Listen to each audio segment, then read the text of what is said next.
श्री राम राम राम हरे हरे, हरे कृष्ण कृष्ण कृष्ण हरे हरे। हरे राम राम राम हरे हरे, हरे कृष्ण कृष्ण कृष्ण हरे हरे।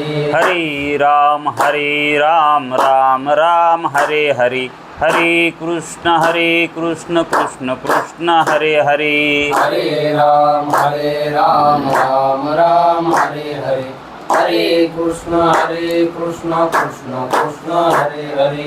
कुंडलीक वरदे हरि विठ्ठल, श्री गुरु ज्ञानदेव तुकाराम, पंढरीनाथ महाराज की जय, माऊली ज्ञानेश्वर महाराज की जय, जगद्गुरु तुकाराम महाराज की जय, ब्रह्मनिष्ठ गुरुवर्य रंगनाथ महाराज की जय। श्री विनायकं गुरुर्नौमि साखरे नाम विश्रुतं, येषां चरण सान्निध्यात् जीवा मुक्ता भवन्ति। साखरे वंशविख्यातं ज्ञानदानपरायणं, विनायकं गुरुर्वन्दे भवबन्धविमुक्तये। श्रीरङ्गनाथं गुरुराजवर्यं मुमुक्षूणां ज्ञानदानेकदक्षं,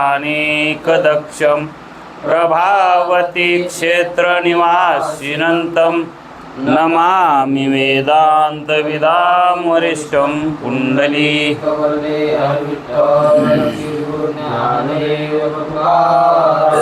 पंढरीनाथ भगवान की जय, माऊली ज्ञानेश्वर महाराज की जय। जो आनंद सत्य प्रकाश, विभो आणि आधार नाम रूपास, बुद्धी न जाणे आणि जाणे ही त्यास, तो अपार शुद्ध परमात्मा मीच असे। माझे अपार स्वरूप समुद्रावरती, जणू तरंग ब्रह्मा विष्णू महेश गणपती, सूर्य चंद्र वरुण यम मिरविती, देवी कुबेर ही तैशची। जो सर्वज्ञानी दयाघन, मुनी हृदयी ज्याचे करीती ध्यान, त्याचे बुद्धी उपाधी करुणा, मिथ्या भान मजची माझी होतसे। ज्याच्या अज्ञाने भाषे जगत, जसा दूरीवरी सर्प दिसत, परी दोई ठाईना सर्प जगत, ते स्वतंत्रानि स्वयं ब्रह्म मीची असे। पुण्य पुरुषी सदैव निष्काम, बोध प्राप्ती कारणे भजावा राम, तो मीची आहे आत्माप्त काम। तरी नमन कवना करावे म्या, जयांचे केलिया स्मरण, सकळ विद्येचे होय अधिकरण। तेची वंदू श्रीचरण श्री गुरूंचे, हे नमस्कारोनी आता। चल विचार सागर तरंग 6वा, परिच्छेद 29वा।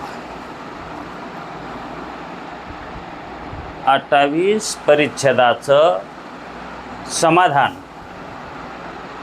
हे 29व्या परिच्छेदामध्ये आलेलं आहे। आग्रह देवाने विचारलेले 3 प्रश्न, त्यापैकी 3 प्रश्नापैकी पहिल्या प्रश्नाचं समाधान सद्गुरूंनी 29व्या परिच्छेदामध्ये दिला आहे। आग्रह देवाच्या स्वप्नामध्ये जे त्याला सद्गुरू भेटले, स्वप्नात सद्गुरू जे भेटले त्यांना विधिवत तो शरण जाऊन त्याने गुरुला 3 प्रश्न विचारले। कोणते प्रश्न तर मी कोण आहे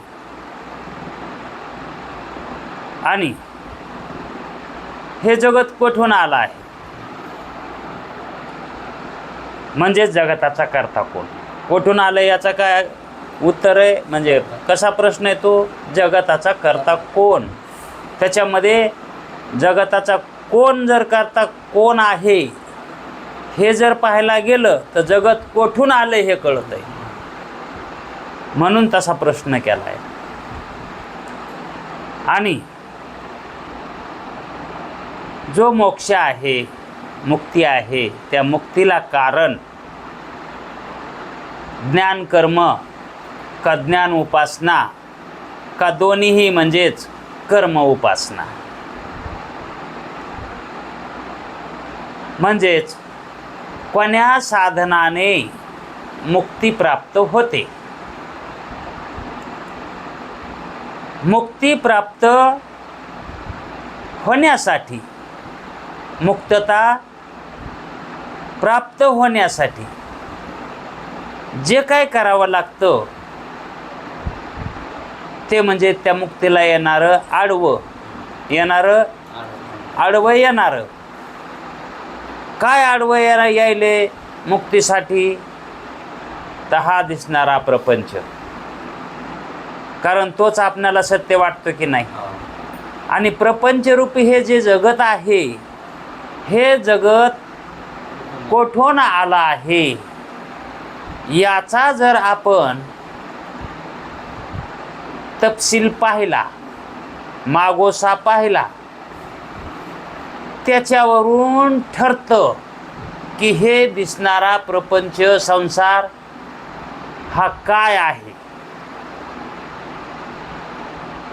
कोठून आलंय या प्रश्नाचं उत्तर जर बघायला गेलं तर हा संसार काय आहे हे कळत आहे. आणि संसार काय आहे हे जर कळालं, संसार हे काय आहे हे जर कळालं, तर या संसाराला पाहणारा किंवा साक्षी तो याच्यापासून निराळा आहे असं कळत आहे. आणि याच्यापासून जे निराळं आहे जाणणारं ते जर कळालं तर तिथंच मोक्ष आहे. मोक्ष कुठं आहे? हां, हे जाणणारा कळावा. कारण जाणणाराच कोण आहे? आत्मा आहे. हा जाणणारा कोण आहे? है का नाही? विशेष रूपाला येऊन तो जाणत आहे. अविद्येचा संग करून किंवा अविद्या उपाधी करून तो जगतरूपी विषय हे तो जाणत आहे. म्हणजे जाणणारा कोण आहे? आत्मा आहे. मग याच्यासाठी, या मुक्तीसाठी, मोक्षासाठी जी लागणारे साधनं आहेत का आपोआपच होती मुक्ती. आता ते जर जगत आपल्याला कसं आहे हे कळून घ्यायचं असेल तर त्याच्यासाठी साधनं लागतील ना काहीतरी. आपण मग त्या कसं कळत? नुसतं बघत बसला तर कळन का ते? ज्याला ते दिसायलेलं काय आहे हे माहीत आहे त्याला विचारावं लागतंय हे दिसायलेलं काय आहे का नाही. आणि जर ते विचारणाऱ्याला माहीत असलं तर सांगन, आणि त्यालाही माहीत नसलं तर कसं सांगन. आणि जरी सांगितलं माहीत नसून तरी ते योग्य सांगन का? मग माहीत नसून जर सांगितलं तर मग माहीत असून सांगणाऱ्याला शरण जावं लागतं. त्याला सांगाय बी येतंय आणि माहीत बी हे का नाही. एखाद्याला सांगाय येते मात्र माहीत नाही, आणि मग कसं सांगत असन ते हे का नाही. मग माहीत आहे पण सांगा येत नाही, त्याच्यापाशी बी काय उपयोग आहे? माहीत आहे ब्रह्मनिष्ठ प्राप्तता झाली त्याला, पण श्रोत्रियमता नाही. मग कसं सांगा येईल? मग कोणाला सांगा येतंय? किंवा ज्यानं सत्शास्त्र श्रवण करून त्या शास्त्राचा यथार्थ अर्थ जाणलाय त्याला सांगता येतंय, कारण त्यानं जाणलेलं आहे. मग असा कोण आहे? तर फक्त एक सद्गुरू आहे की नाही. मग कुणाला शरण जावं? सद्गुरूलाच. पण तो कसा पाहिजे? ब्रह्मनिष्ठ. त्याला माहीत पाहिजे ना. माहीत असणं म्हणजे ब्रह्मनिष्ठता. काय माहीत असणं? स्वरूपाचं ज्ञान, आत्म्याचं ज्ञान, ब्रह्मज्ञान हे माहीत पाहिजे त्याला. कसं माहीत पाहिजे? यथार्थ रूपानं, है का नाही. आणि जर अयथार्थ रूपानं माहीत असलं तर मग उपयोग नाही. परोक्षानं माहीत असलं तर मग अपरोक्ष ज्ञान त्याला असलेलं पाहिजे, झालेलं पाहिजे. म्हणजे ब्रह्मनिष्ठता पाहिजे. ब्रह्माच्या तो जवळ असलेला पाहिजे. नाही ब्रह्म त्याच्या जवळ नव्हे नव्हे, ते ब्रह्मच पाहिजे. तो सांगणारा है का नाही. आणि तो जर ब्रह्म मी नाही असा जर म्हणत असेल तर तो ब्रह्म कसा जाणून देईल? ज्याने स्वयं चाकली नाही गोडी, तो दुसऱ्या ते केवी लावी गोडी. जो पूर्ण अनुभवी तोची तारी सद्भावे सत्शिष्याशी. मग ब्रह्मनिष्ठता, श्रोत्रियमता आणि दयाळूपणा सांगण्याची कळकळ पाहिजे ना, है का नाही. सांगण्याची कळकळ पाहिजे. अशी जर त्याच्या ठिकाणी 3 लक्षणानं, या 3 लक्षणानं जर त्रिपुटी असेल ती, किंवा तिन्ही लक्षणं ज्याच्या ठिकाणी आहेत त्याला सद्गुरू मानतात, है का नाही. आणि असाच सद्गुरू पाहून तो शरण गेलाय. आणि तिथं जाऊन काय विचारलंय? काय उतार आहे जेवारीला यंदा?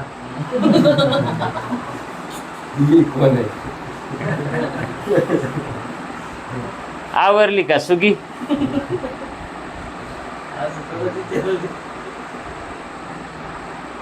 सद्गुरू जवळ केवळ ज्ञानाचाच व्यवहार व्हावा. ज्याच्या जवळ जे आहे तेच मागावं, है की नाही. ज्याच्या जवळ जे आहे तेच मागावं. मागे म्हणलं होतं कुंभाराच्या इथं सोनं घ्यायला जाऊ नये, है की नाही. आणि गाडगं घ्यायचं असेल तर सोनाराच्या इथं जाऊ नये, है की नाही. मग सरळ अर्थानं काय याच्यात? गाडगं घ्यायचं असलं तर कुंभाराच्या इथं जावं, आणि सोनं घ्यायचं असेल तर सोनाराच्या इथं जावं, नाही का. हा नियम झाला.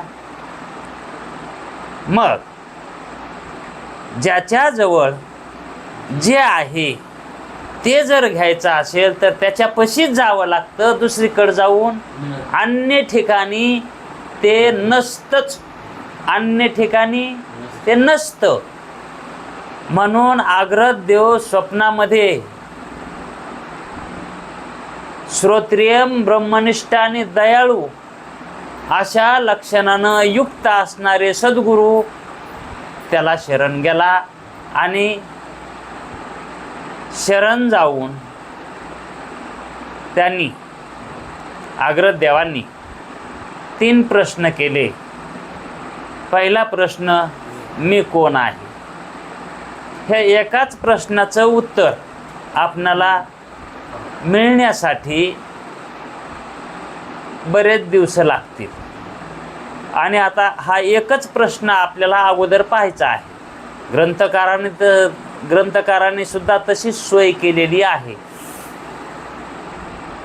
जगत कोठून आलंय याचं उत्तर पुढं आहे.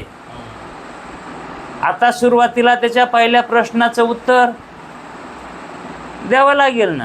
आता एक एक एक एक क्रमानं उत्तरं द्यावे लागतील. पण त्याला हा प्रश्न का झालाय हे माहिती आहे का? अग्रज देवाला मी कोण आहे असा प्रश्न का झाला? हा, काल कोणी कोणी नव्हतं त्याच्यासाठीच ही पुनरावृत्ती करायला.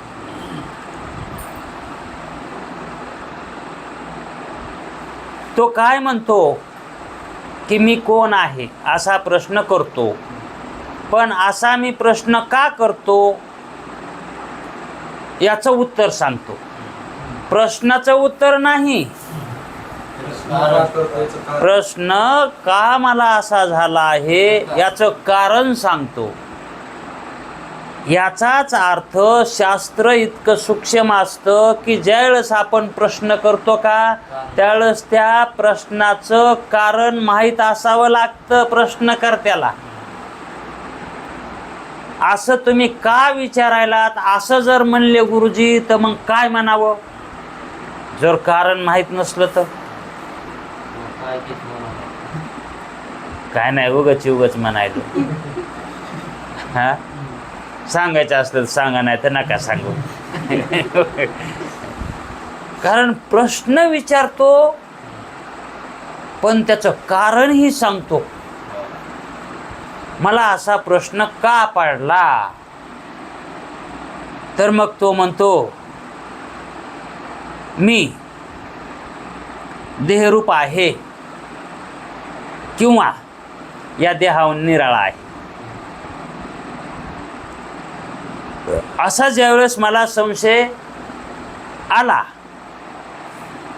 त्यावेळेस मला असं वाटलं की मी मनुष्य आहे.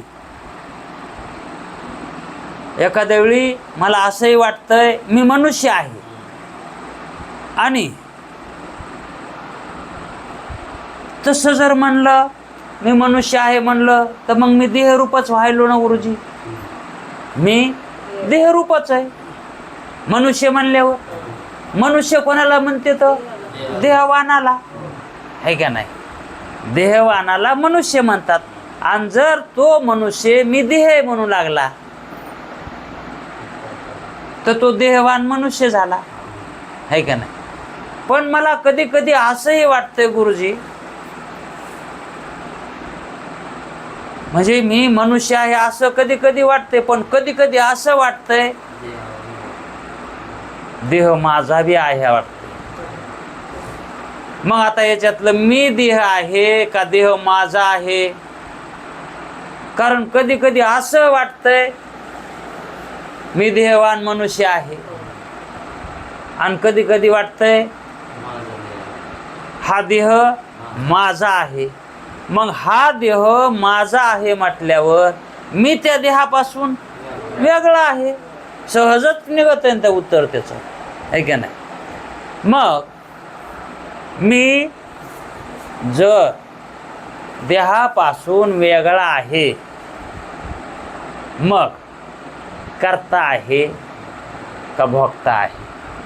पुन्हा तो प्रश्न उत्पन्न होणारच का नाही गुरुजी? मग मी कर्ता आहे का भोक्ता आहे? कारण देह म्हणलं की भोक्ता झाला, कर्ता म्हणलं की देहवान झाला, है का नाही? कर्ता भोक्ता हा देहवानच असतो. मग जसं आकाश कसं आहे? निर्लेप आहे, है का नाही? मग त्या आकाशाच्या ठिकाणी काय दृष्टांत होता? तो आकाशापासून जीव किंवा इतर वस्तू ह्या कशा भिन्न आहेत का नाहीत? निराळ्या आहेत का नाही? आकाशातून त्या इकडं तिकडं फिरतात, मात्र आकाशाला त्या अजिबात चिटकत नाही, आकाश त्याला चिटकत नाही. वस्तू आकाशाला धरून राहत नाही आणि आकाश त्या वस्तूला, मग याचा संबंध आहे का? आकाशाचा आणि वस्तूचा. मग तसा जीवाचा आणि आकाशाचा काही संबंध आहे का? जीव आकाशापासून भिन्न आहे, निराळा आहे, वेगळा आहे का नाही? मग तसा मी जीव हा आत्मस्वरूपापासून भिन्न आहे का आत्मरूप आहे? भिन्न आहे का अभिन्न आहे?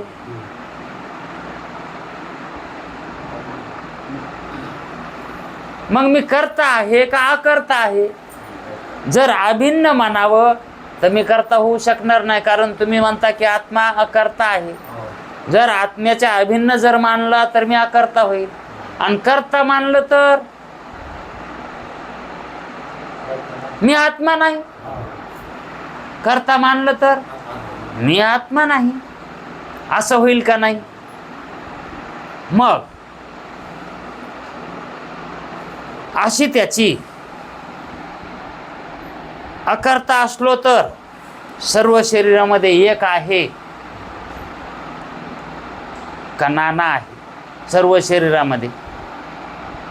जर मी आत्मा आहे, अकर्ता आहे, मग व्यापक आहे का संकुचित आहे? एक आहे का अनेक आहे?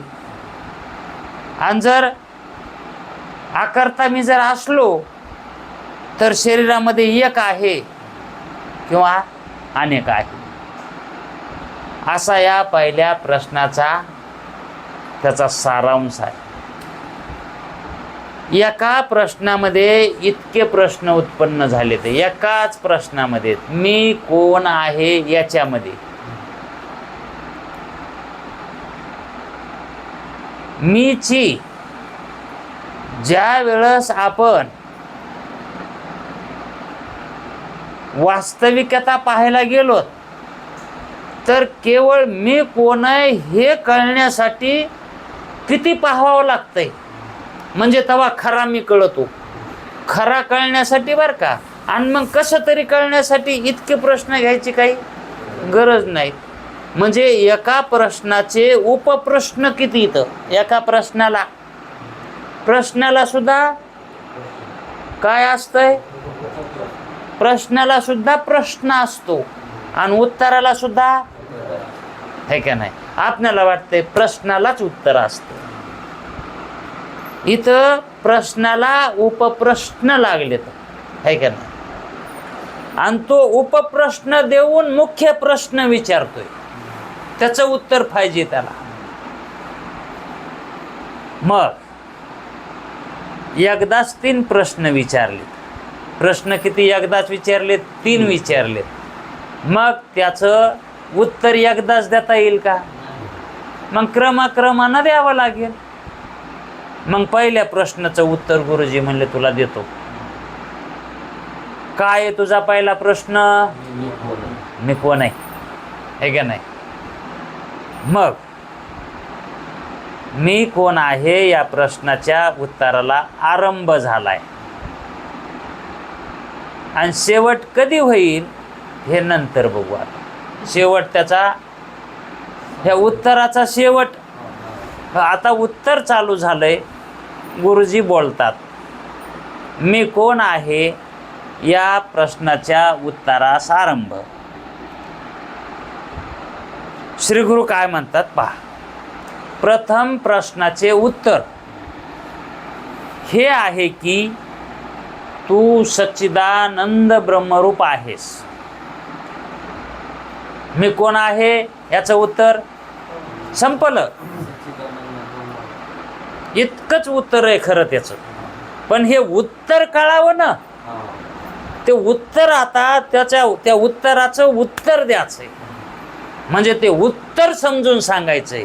त्यानं जसं प्रश्नाचे उपप्रश्न करून ते प्रश्न विचारला, तसं गुरुजी सुद्धा उत्तराचं उत्तर देऊन त्याचं समाधान करतात. जसा शिष्यानं प्रश्न विचारलाय तशाच पद्धतीचं उत्तर शिष्याला हवंय, हे का नाही? मग तोडीस तोड याला म्हणतात. तोडीस तोड जसा प्रश्न तसं समाधान. म्हणून सुरुवातीलाच गुरुजी काय म्हणाले होते आणि तो सुरुवातीलाच काय म्हणला होता, मी कोण आहे. गुरुजी काय म्हणले, तू सच्चिदानंद रूप आहेस, तू सतरूप आहेस, चिद्रूप आहेस आणि आनंद रूप आहेस. आता सतरूप म्हणजे काय, चिद्रूप म्हणजे काय आणि आनंद रूप म्हणजे काय, हे अगोदर ज्यानं शिकले त्याला हे सांगायची गरज नाही, है का नाही. म्हणून गुरुजी सरळ म्हणून गेले की तू सच्चिदानंद रूप आहेस, तू शरीरवान नाहीस, तू शरीरवान नाहीस. कारण तुला वाटू लागलं ना, मला कधी कधी देह आहे असंही वाटतंय, माझा देह आहे असं वाटतंय, है का नाही. आणि कधी कधी माझा देह आहे, कधी कधी असं वाटतंय, आणि कधी कधी मी देह आहे असंही वाटतंय. कारण मी मनुष्य आहे या म्हणण्यामध्ये मी देहवान झालो, है का नाही. आणि कधी कधी माझा देह असंही मला वाटतंय. या प्रश्नाचं तो उत्तर काय आहे की हा देह कसा आहे,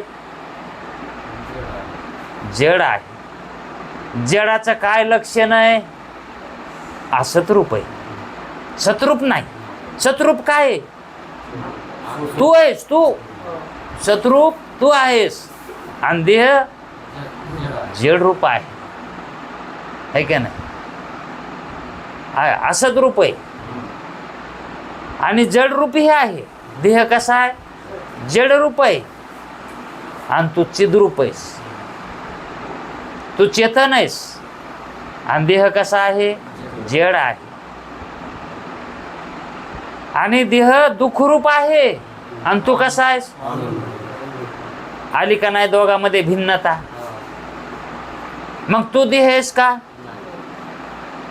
जरी तुला वाटायलंय की मी कधी कधी मी देहवान आहे का काय असं जर वाटत असेल तर तसं मुळीच वाटू देऊ नको. तू सच्चिदानंद ब्रह्मरूप आहेस, आत्मा आहेस, तू देह नाहीस.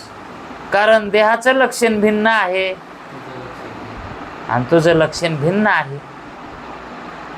तू सच्चिदानंद रूप आहेस आणि तुझा देह, तू माझा देह जे म्हणायलास ना, तो देह कसा आहे, असत, जड आणि दुःख रूप आहे. या तीन लक्षणानं तो देह आहे, आणि या तीन लक्षणानं सच्चिदानंद, या लक्षणानं तू आहेस, आणि असत जड दुःख या लक्षणानं देह आहे. मग दोघाची भिन्नता सहजच आहे, है का नाही. म्हणून तू देह नाहीस. मग तू देह नाहीस याचाच अर्थ तू मनुष्य आहेस का. देहच नाही म्हणल्यावर मग तू मनुष्य आहेस का, नाही. मग देहाहून तू निराळा आहेस. तू कसा झालास आता, देहापेक्षा निराळा झालास.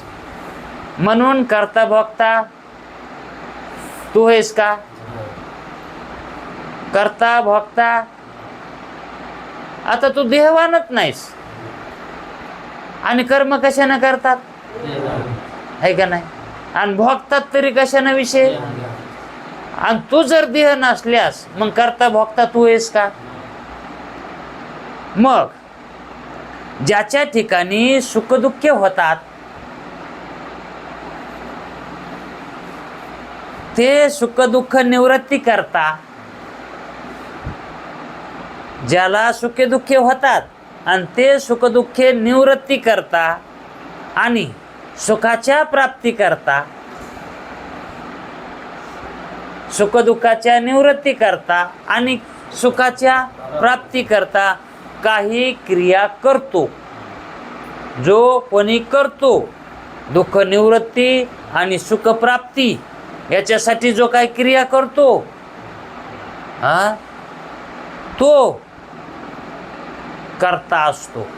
कर्ता कोण असतो, दुःखाची निवृत्ती करायलाय आणि सुखाची प्राप्ती करण्याच्या मागं लागलाय, है का नाही. मग त्याला काही ना काहीतरी करावं लागेल का नाही? मग तो करता झाला.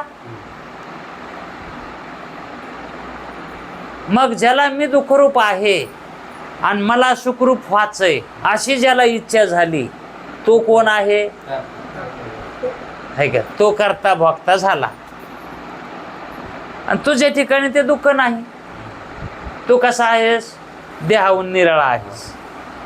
मग देहात सुख दुःख कशाला येतं? है का नाही? आणि मग तो वेगळा आणि तू वेगळा आहेस. है का नाही? मग तुला त्या दुःखाची निवृत्ती करण्याची गरज आहे का? सुखाची प्राप्ती करून घ्यायची तुला गरज आहे का? मग तुझ्या ठिकाणी सुखदुःखे नाहीत. मग तू आनंद स्वरूप आहेस. तू कसा आहेस? हा, तू तुझ्या मूळ रूपानं कसा आहेस? आनंद स्वरूप आहेस, चिद्रूप ज्ञानरूप आहेस आणि सत्रूप आहेस. अव जे आनंद रूप असतंय का ते केवळ जे ज्ञान रूप आहे म्हणजे चिद्रूप आहे तेच आनंद रूप असतंय. जे आनंद रूप आहे का तेच, हा, जे आनंद रूप असतंय तेच चिद्रूप आहे. आणि जे चिद्रूप आहे का तेच सत्य आहे. म्हणजे जे सत्य असतं का ते कसं बी घ्या तुम्ही त्या तिन्ही पैकी आधी शेवट एकच उत्तर येणार. म्हणजे सत्य काढायचं असलं तरीही तेच घ्यावं लागेल. चिद्रूप काढायचं असलं तरीही चैतन्य रूपता तेच आहे. कारण जे चैतन्य रूप आहे का तेच आनंद रूप आहे आणि तेच सत्य आहे. जे आनंद रूप आहे का तेच चिद्रूप आहे आणि तेच सत्य आहे. जे सत्य आहे का तेच चिद्रूप आहे आणि तेच आनंद रूप आहे. म्हणजे कोणतंही घ्या सुरुवातीला, कारण ते तिन्ही जे काही आहेत का शब्द ते एकच आहेत. कारण ते अभिन्न पद आहे, ते भिन्न पद नाही ते. म्हणून जे सतरूप असतं आणि जे चिद्रूप असतं तेच आनंदरूप असतं. आहे का नाही? सतरूप चिद्रूप असतं, आनंदरूप असतं तेच सतरूप असतं. जे आनंदरूप असतं जे आणि सतरूप असतं तेच चिद्रूप असतं. तुम्ही असं किती बऱ्या म्हणीचा तेच उत्तर येते. आणि कोणतं बी आधी घ्या किंवा कोणते आधी दोन घ्या ते तिसरं आहे. म्हणून तू कसा आहेस? सच्चिदानंद रूप आहेस. आणि देह कसा आहे? असंच जड दुःख रूप आहेस. मग तू देह आहेस का? नाही. आणि देह तुझाही नाही. तूही देह नाहीस आणि देह तुझाही नाही. मग कोणाचा आहे? तुला काय करायचं? कोणाचा असा ना तू आता नाही ना. तुला फक्त तुहा नाही हे कळून द्यायचंय. इतकं लांबणीचा पसारा कशाला मांडायचा आता? तुझा नाही इतकं मी सांगन. कोणाचा आहे ते ज्यावेळेस प्रश्न येईल त्यावेळेस सांगू. हे संसार कोठून आलाय त्यावेळेस सांगन ते. पण आता तुला तूर्त काय सांगायचंय? मी कोण आहे. मग तू देह नाहीस. तुला जे वाटायलंय ना मी मनुष्य, आणि मनुष्य म्हणलं की देहवान असतो. मग तू देहवान नाहीस, तू देहाहून निराळा आहेस. आणि तू देह नाहीस म्हटलं की तू माणूस सुद्धा नाहीस. है का नाही? आणि तो तुझाही नाही. देह तुझाही नाही आणि देहही तू नाहीस. म्हणजेच देह तू नाही म्हणल्यावर तू करता आहेस का? देह तू नाही म्हणल्यावर तू भोगता आहेस का? भोगायतन शरीर आहे. है का नाही? भोगाचं माहेर घर, दुःखाचं माहेर घर, कर्तेपणाचं माहेर घर शरीर आहे. तू करता नाहीस, तू भोगता नाहीस आणि तू मनुष्यही नाहीस, कारण तू देहवान नाहीस. मग तू देहावान निराळा आहेस म्हणून अकर्ता आहेस. तुझ्या ठिकाणी ते दुःख नाहीत. जे दुःख होतात का ज्याला, आणि त्या दुःखाची निवृत्ती करण्यासाठी जो काय प्रवृत्ती करतो, ते दुःखवान तू नाहीस. दुःख तुला होत नाहीत. मग तू आनंदरूप आहेस. म्हणून दुःख निवृत्ती करता किंवा सुखप्राप्ती करता, दुःखाच्या निवृत्ती करता किंवा सुखाच्या प्राप्ती करता, तुझ्या ठिकाणी कर्तृत्व संबंध मुळीच नाही. सुखप्राप्तीसाठी प्रयत्न, दुःख निवृत्तीसाठी प्रयत्न, हे तुझ्या ठिकाणी कर्तव्यता संबंध, कर्तव्याचा संबंध हा मुळीच नाही. मग ज्या अर्थी करता नाहीस तू, त्या अर्थी भोगताही नाहीस. करता नाही म्हणल्यावर भोगता बी नाही. जो करता असतो तोच भोगता होतो. जो तोच आहे का नाही. मग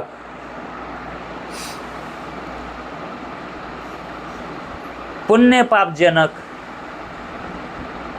पुण्य पापजनक उत्पत्ती करता. जे कर्म ज्याच्यानं उत्पत्ती व्हायली ते पापजनक, पुण्यजनक आहे का नाही, म्हणजे उत्पत्तीला कारण. जे कर्म त्याचा करता आणि सुखाचा भोगता, पाप पुण्याचा करता आणि सुखदुःखाचा भोगता, हा कुठे असतो. पाप पुण्य करणारा आणि सुखदुःख भोगणारा हा असतो कुठे. स्थूल आणि सूक्ष्म संघात. कुठे असतो. स्थूल, आता हे आपण स्थूल संघात आहेत आणि स्वप्नामध्ये सूक्ष्म संघात आहेत, है का नाही. मग त्या संगतामध्ये स्थूल आणि सूक्ष्म हे दोन संघ आहेत ना. तसं कारण हा एक संघ आहे, पण सुखदुःखाचा साक्षात्कार ह्या दोन संघातच होतो. सुखदुःखाचा साक्षात्कार ह्या दोनच संघात आहे ना. स्वप्नात तरी सुखदुःख होतील, नाही तर जागृतीमध्ये तरी सुखदुःख होतील. म्हणून स्थूल सूक्ष्म संघाचा जो करता आहे तोच भोगता आहे. स्थूल सूक्ष्म संघात तो आहे. मग त्या स्थूल सूक्ष्म संघात जो आहे का, तो सुखदुःखाचा भोगता आहे, तू नाहीस. मग आता जागृतीत आपण नाहीत का, स्वप्नामध्ये आपण नाहीत का, पण त्या संगतात आहेत का. त्या संगतात म्हणजे याचा अर्थ काय.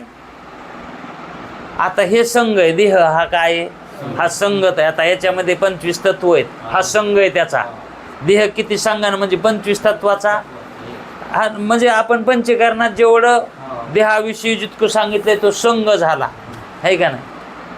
मग 42 तत्व धरा, हा 25 धरा, पण संघ एक धरा एक, है का नाही. आणि तो ज्या संगतात आहे, जो त्या संगतात आहे अहम म्हणून, त्या संगताला जर मी म्हणायला आहे तर तो करता आणि तोच भोगताय. त्याला म्हणणारा मी देहवान आहे असा म्हणणारा संगतातला आहे तो. हा अहो जसं आता जागृतीमध्ये सुख दुःख झाले एखाद्याला, तो जागृतीतल्या ह्या देहाशी संगतात आला म्हणून त्याला ते जाणवायले. तर स्वप्नातल्या संगतातले सुख दुःख जाणायलेत का आता. आणि स्वप्नात गेलो इथल्या संगताचे सुख दुःख तिथं आहेत का? मग ज्या संगतात गेलो त्या संगताचे सुख दुःख तो भोगायला आहे. मग तो संगतात जो आहे तो भोगणार आहे. संगतात जो नाही तो कशाला भोगील? मग जो मी देह आहे म्हणणारा तो सुख दुःख भोगील. मी पाप पुण्य करता आहे हा असा मानणारा तो पुन्हा जन्माला पावेल आहे का नाही? असं म्हणणारा स्वतःवर जो राज घेतो त्यालाच त्या राजाचा भोग मिळेल. आलेला राजाचा राज म्हणजे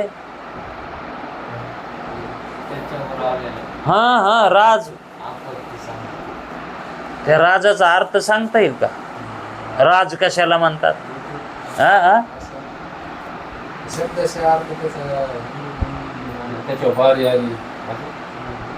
त्याच आपल्याला ते राज म्हणजे काय? राज म्हणजे सुख दुःख. राज येणं म्हणजे काय? हा केवळ सुखही असा अर्थ काढता येणार नाही आणि केवळ दुःखही असा काढता येणार नाही. खेळामध्ये राज आलं तर दुःख आहे का नाही? खेळामध्ये राज आल्यावर दुःख आहे ना. आणि राज नको वाटतंय आपणाला आहे का नाही? आणि मग राज म्हणजे सुखही आहे. आता राजावर राज आलंय. राज्य पण हाकलायचं तो म्हणून तो राजा झालाय आहे का नाही? मग तेही राजच आहे ना. आता आपण संसारिक झालो हे राजच आहे ना. हे सगळं राजच आहे हे सगळं. मग कोणतं राज आपण घ्यायचंय? कोण्या खेळात खेळायचंय? आपल्याला जो खेळ खेळता येतो त्या खेळात खेळावं ना. आणि जो खेळ खेळता येत नाही त्या खेळात खेळलं म्हणलं राज येईन नाही तर काय होईल? पानं खेळाय आले तर बसाव तिथं. पानं नाही राज नाही का याच? तिथं कोणतं राज येतंय? खिसा खाली होणं खेळाय नाही आल्यावर दुःखच येणार का नाही? दुःखरूपी राज येतंय. आणि सुखरूपी राजा होणं खेळताना पैसे येणं हे काय झालं? सुख म्हणजे सुख दुःख हे काय आहे? राज आहे का नाही? मग हे राज चांगलं आहे का? मग सुखाचा असो राज का दुःखाचा असो राज चांगलं आहे का? म्हणून हे सुखे दुःखे जे भोगतो का तो त्या संघात आसक्ती ठेवणारा असतो. त्या संगतातला असतो. मग त्या संगतात जर राहिला तर तुमच्यावर राज येणार. संगतात राहिल्यावर आणि संगतात नाहीच गेल्यावर जे बघायला जात येतं काय खेळ त्या बघायला जाणाऱ्यावर राज येतंय का? ते कोण म्हणून असते तिथं? हा मग आपण तसं साक्षी व्हावं ना. साक्षी असल्यावर राज येईन का? पण आपण साक्षी म्हणून करायलोत का? हा नाही मी खेळायलो. हा मला खेळायचंय. मला लग्न करायचंय. मला नातवंडाचं तोंड बघायचंय. मला जमीन घ्यायची. मला घर बांधायचंय. खेळायलेत ना याच्यात ते. मग तो खेळ सुखाचा व्हावा ना. आता राज कुठे सुखाचा असतंय का?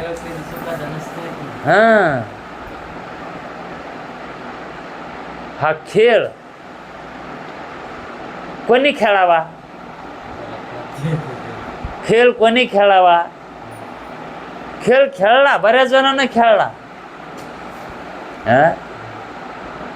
कृष्णानंही खेळ खेळला. रामानंही खेळ खेळला. पण कसा खेळला त्यांच्या चरित्रामध्ये सांगितलंय. रामायणामध्ये त्यांनी कसा खेळ खेळलाय अलिप्त राहून का लिप्त होऊन, है का नाही? मग साक्षी होऊन त्यानं खेळ खेळलाय, है का नाही? मग त्या खेळामध्ये दुःख मानू नये ना, खेळ राज आला तर दुःख मानू नका. हा, पण दुःख व्हाय नाही का राज आल्या? मग का म्हणून व्हायलंय? साक्षीत्व गेलं, साक्षी पण गेलं, म्हणून त्या ठिकाणी दुःख व्हायले. आणि साक्षी म्हणून खेळल्यावर खेळ, मग दुःख होईल का? बघणाऱ्याला दुःख होतंय का? मग तसं आपण नुसतं बघत चालावं. हे काय? हे दिसायलेलं बघत चालावं नुसतं. हा, नुसतं पाहावं ते. कारण त्याच्यामध्ये जो रममान होत नाही का, तो साक्षी म्हणून पाहतो त्याला, मग तो सदा मुक्त असतो, है का नाही? आणि ती दृष्टी येण्यासाठी शास्त्र श्रवण करावं लागतंय, है का नाही? म्हणून स्थूल आणि सूक्ष्म संघामध्ये जो अडकलाय का, तो सुखी दुखी पावतो, आणि तोच करता आहे आणि तोच भोगता आहे. मग कोणी म्हणेल आम्ही त्याच्यातच आहेत, त्या संगतातच आहेत. मग तुम्ही सुखी दुःखीत. हा, अशी तुमची कल्पना व्हायली का नाही? पण तुम्ही त्या संगतातलेत का? त्याच्यातले असले असतात तर स्वप्न सोडून इकडे कायला आला असतात? हा, आणि इकडं सोडून तिकडं स्वप्नात कायला गेला असतात? तुम्ही याच्यातले खरे नाहीतच ना. वास्तविक पाहता तुम्ही संगतातले नाहीतच, तुम्ही अलिप्त आहे. संगतातून आपण अलिप्त आहेत. मग जे संगतामध्ये अडकले का, त्याला ते राज आलं म्हणायचं. त्याच्यावर राज आला आहे. आणि ते राज जोपर्यंत फेडीत नाही तोवर त्यांना सुख दुःखाचा झटके आहे का नाही? टप्पू खावाच लागणार का नाही? राज आल्यावर मग ते राज फेडावं लागन का नाही? मग कशाने फिटण राज? भोगूनच ना. हा, मग इतकं राज मोठं आहे, इतकं राज मोठं आहे की ते भोगायला. मग त्याच्यावर काय उपाय आहे का नाही? काय उपाय? त्याच्यावर आहे उपाय आहे, पण काय उपाय? आशीर्वाद म्हणल्यासारखं. त्याच्या उपाय हे राज भोगणारा मी नाही. मी याच्यापासून वेगळा आहे, निराळा आहे, अलिप्त आहे. मी साक्षी आहे, है का नाही? असं ज्ञानानं जो जाणेल तो उपाय. हा ज्ञानाचा काय? हा, म्हणून स्वरूपाचं म्हणजे आपण कोण आहोत? संगतातले आहोत का संगताच्या निराळे आहोत? हे जाणून घेणं हा उपाय आहे का नाही? आणि हा हे कशानं जाणता येते? सद्गुरूपाशी जाऊन आत्मबोध करून घ्यावा लागतंय की आपण निराळे कसे आहोत. म्हणजे साक्षीचं ज्ञान करून घ्यावं लागतं आपण कसे साक्षी आहोत म्हणून.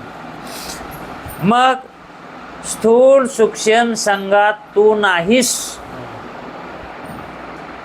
म्हणजेच त्या देहामध्ये देहवान तू नाहीस, है का नाही? तू निराळा आहेस. तू संगताचा साक्षी आहेस, साक्षी. तू म्हणायलास हा देह माझा आहे, म्हणजे तुला कळायलंय हा देह माझा आहे. पण तो देह तुझा नसताना तू म्हणायलास माझा आहे, ही तुझी भ्रांती. ही तुझ्या ठिकाणी काय व्हायली? भ्रांती व्हायली. म्हणून तू संगताचा साक्षी आहेस. म्हणूनच साक्षी म्हटल्यावर तू एक आहेस. तू कसा आहेस? एक आहेस. साक्षी म्हणल्यावर आता स्वप्न पाहणारा कोणाला कळायले? हे स्वप्न दिसायले ते त्यालाच दिसायले. जागृता दिसायली त्यालाच दिसायली. आणि मी गाढ झोपलो होतो हे कोणाला कळायले? आणि मग हे तीन आहेत का एक आहे? हे एकच आहे ना हे. आणि मग एक स्वप्नातला वेगळा, जागृतीतला वेगळा, झोपीतला वेगळा. वेगळे आहेत का आपण? वेगवेगळे व्हालोत का? एकच आहेत. ह्या संगतामधला एकच आहेत, आहे का नाही? मग तो एक आहे म्हणजे नाना नाहीस तू. तू अनेक नाहीस, तू एकच आहेस. जर आत्माच करता भोगता जर मानला, आता करता भोगता कोण?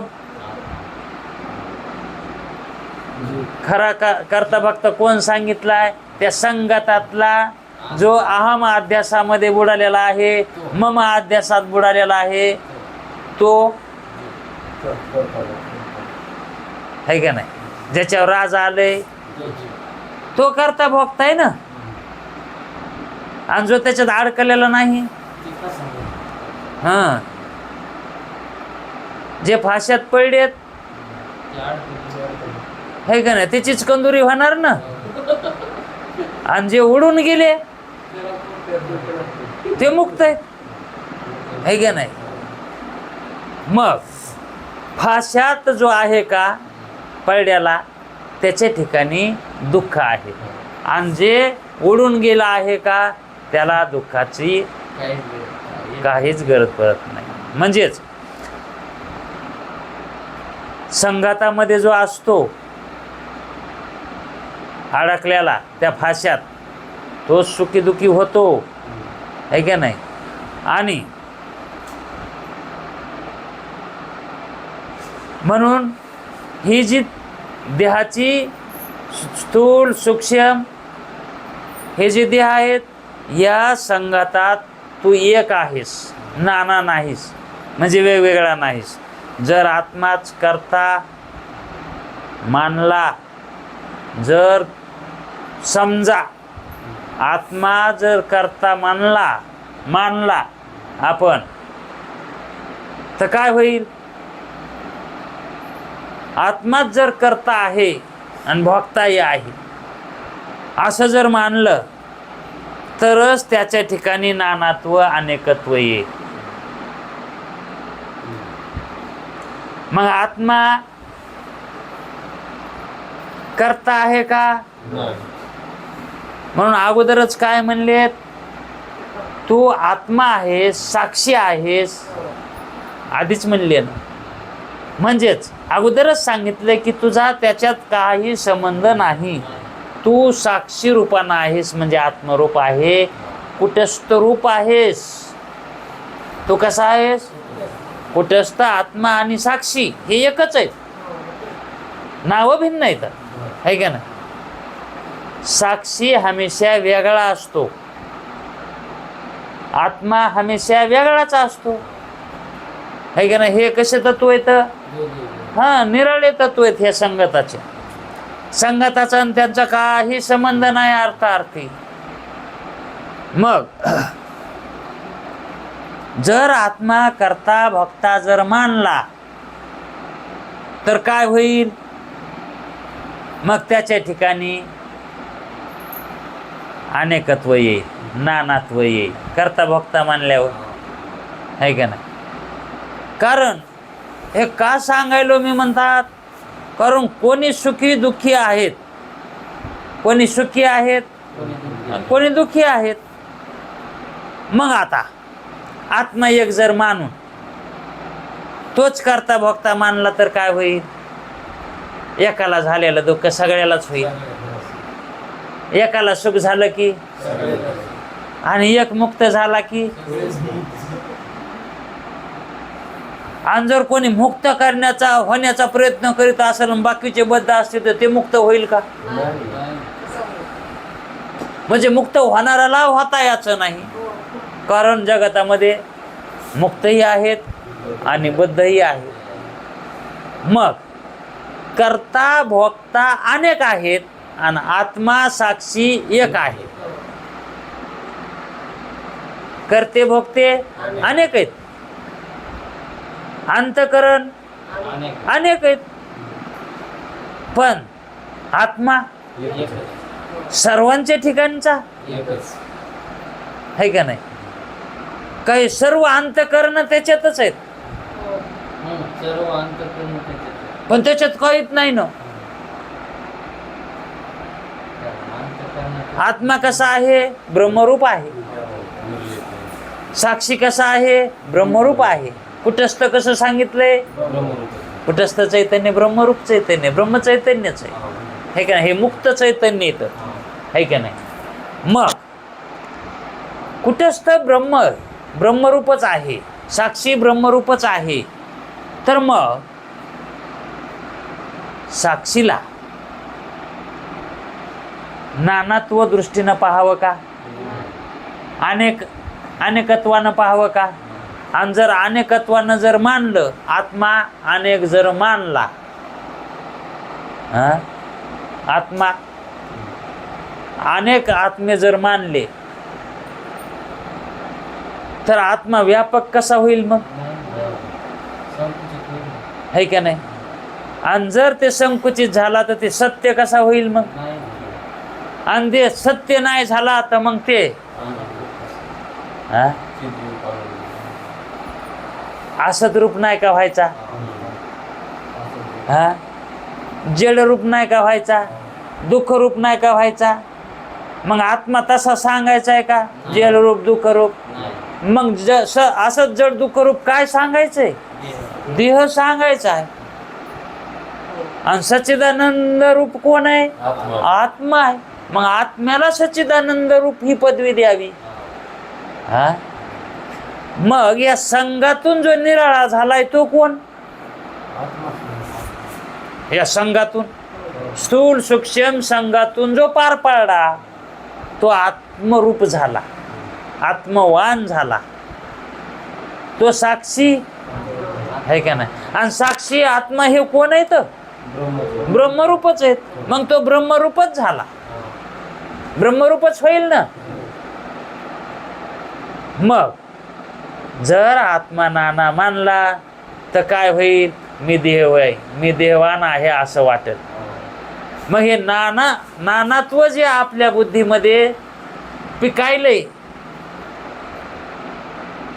नानात्व जर आत्म्याला नाना म्हणलं तर जड होईल. मग आत्मा जड सांगायचा आहे का? नाही. बरं, आत्मा एक मानून करता भक्ता मानला तर जमन का? करता भक्ता आत्मा आहे. मग आत्म्याला लय दुःख झालं हो, मग आत्म्यानं लय कासावीसपणा केलाय हो, मग आत्म्यानं लय कष्ट भोगलेत हो, म्हणतो का नाही संसारिक जीव? मग आत्म्याच्या ठिकाणी ते धर्म आहेत का? पण म्हणतो का नाही? मग तो कसा मानायला आत्मा आहे का नाही? आणि मग जड मानायला का नाही? आणि जर आत्मा एक मानून जर करता भक्ता मानला तर मग ते कसा होईल? नाना होईल ना. एक मानायचा आणि करता भक्ता मानायचा. आणि मग एकानं केलेले, एका आत्म्याने केलेले दुःख एक तो मानायचा, आत्मा एकच मानायचा. एक सगळ्यातला एखादा म्हणतो नाही हो, आत्मा एकच आहे. आत्मा काय आहे? एकच आहे. साक्षी एकच आहे, नाना नाहीत. जीव अनेक आहे तो. मग एक मानून, आत्मा एक मानून जर तो करता भोक्ता मानला तर, म्हणजे करता भोक्ता पण जर आत्म्यावर घातले तर काय होईल? एका आत्म्यानं केलेले कर्म ते सर्वांना लागू होतील. एखाद्या कर्मापासून होणारं दुःख सगळ्यालाच होईल. आहे का नाही? कारण अंतःकरण अनेक आहेत, जीव अनेक आहेत, आहे का नाही? मग एका जीवाला मोक्ष झाला की सगळ्या जीवाला, एक जीव बद्ध झाला मग संगती लागायली का? म्हणून आत्मा एक मानून व्यापक मानावा लागतो आणि कर्ता भोक्ता अनेक आहेत असं मानायचं. म्हणून जीव अनेक आहेत, आत्मा एक आहे. बुद्ध्या अनेक आहेत. आता जीव अनेक आहेत म्हणल्यावर हे त्याच्या मधातलं कळायला पाहिजे बरं का. जीव अनेक आहेत म्हणल्यावर जीवपणा कशाच्या सोबत आहे? बुद्धीच्या सोबत आहे. म्हणजेच अनेक बुद्ध्या आहेत, अनेक बुद्धीचे अनेक तरंग.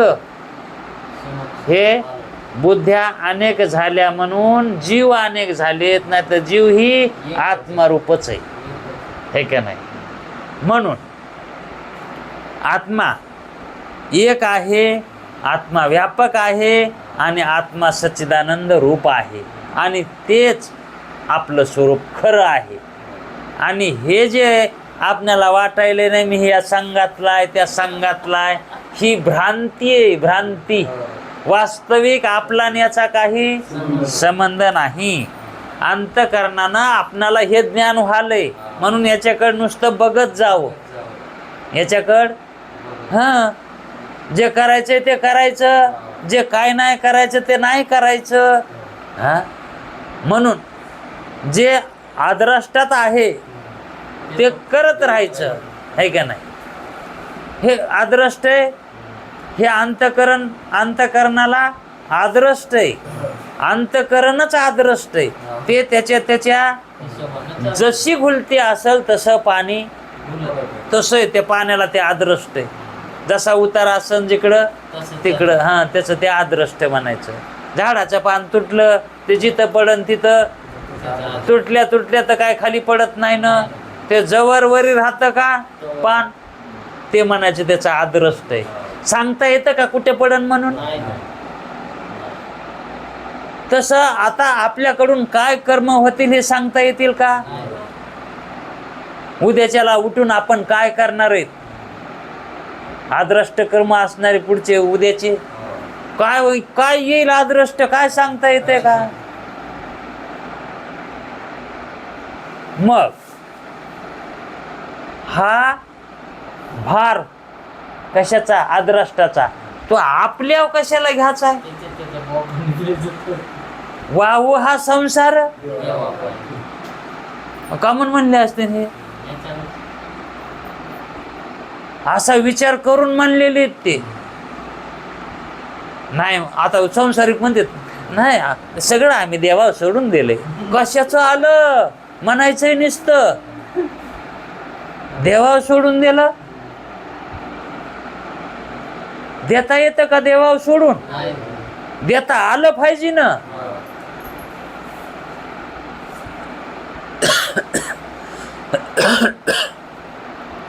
म्हणून कोणी देवावर सोडून देत नाही.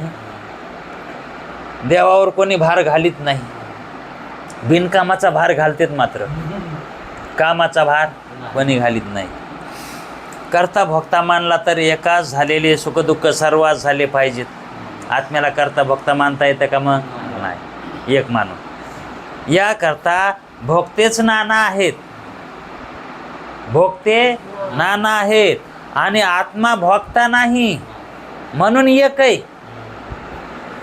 असं शिष्याला गुरुजींनी स्वप्नातच उपदेश केलाय, है का नाही? आणि त्या स्वप्नातला उपदेश जागृतीत सांगायले. शास्त्र कुठून आले बघा. स्वप्नात सुद्धा शास्त्र आहे, स्वप्नात सुद्धा वेद आहे, तर स्वप्नात गुरु आहे, स्वप्नात जीव आहे. का हे स्वप्न आहे? उद्याचा भाग उद्या पाहू. कुंडली कवर दे.